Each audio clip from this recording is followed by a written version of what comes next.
In previous video, we have already studied that Coulomb's law. Coulomb's law states that the force of attraction or repulsion between two charges is directly proportional to the product of that charges and inversely proportional to the square of distance between them.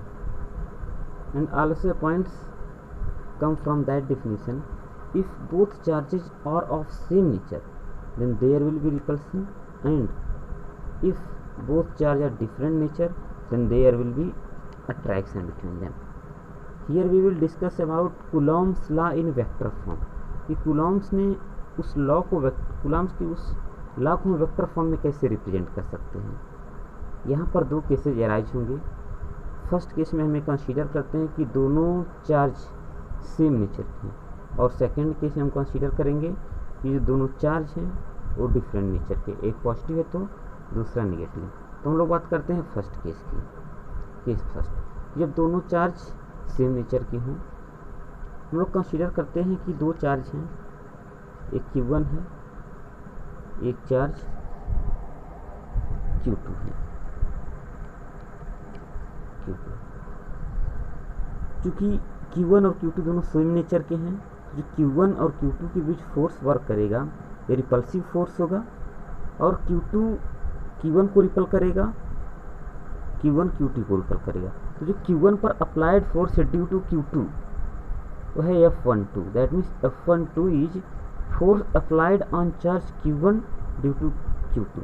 Similarly force applied on charge Q2 due to Q1 is F21, and R12 जो ये direction show करता है कि charge from 1 to charge second, and R21 show the direction of charge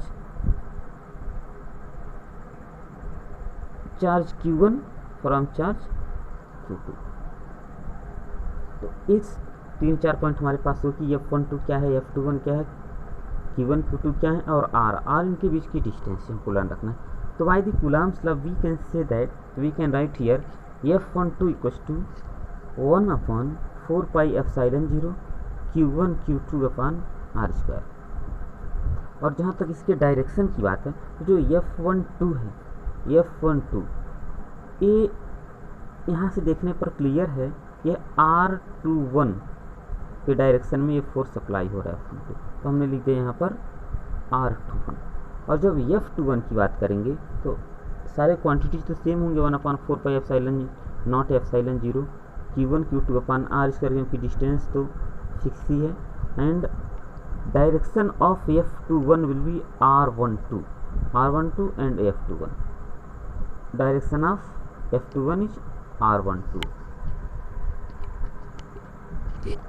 अब हमने यहाँ से देखा कि जो R12 है, इस यही डिस्टेंस जो R12 है ये R21 के इक्वल है, बट केवल डायरेक्शन चेंज होने के नाते इसके हमने डिफरेंट नाम दिया, R12 एंड R21। इधर से भी ये डिस्टेंस R12 है, इधर से R21 है। तो जो वेक्टर फॉर्म में पढ़ेंगे डिस्टेंस मैग्नीट्यूड तो सेम है, बट इनके केवल साइन चेंज होंगे, क्योंकि R12 is this, R21 is this, means R12 equals to R21 equals to R in magnitude, but R12 and R21 are opposite in nature। अब यहाँ से हम लोग का जो F12 का फार्मूला है, F12 या F21, इसमें किसी एक को चेंज करें हम लोग, R21 को या R12 को। जैसे R21 को हम लिख सकते हैं माइनस R12, या R12 को लिख दें माइनस R21। तो यहाँ से हमने चेंज किया F21 को। जब F21 यहाँ पे जो हमारा फार्मूला R12 इसको मिल गया माइनस R21।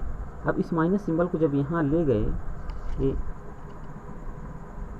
F21, तो आ गया -1/4 pi epsilon not Q1 Q2 upon R square and R21।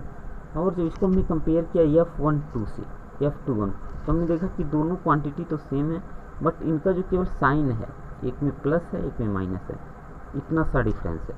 तो यहाँ से हमने क्या फाइंड आउट किया कि F21 equals to minus F12।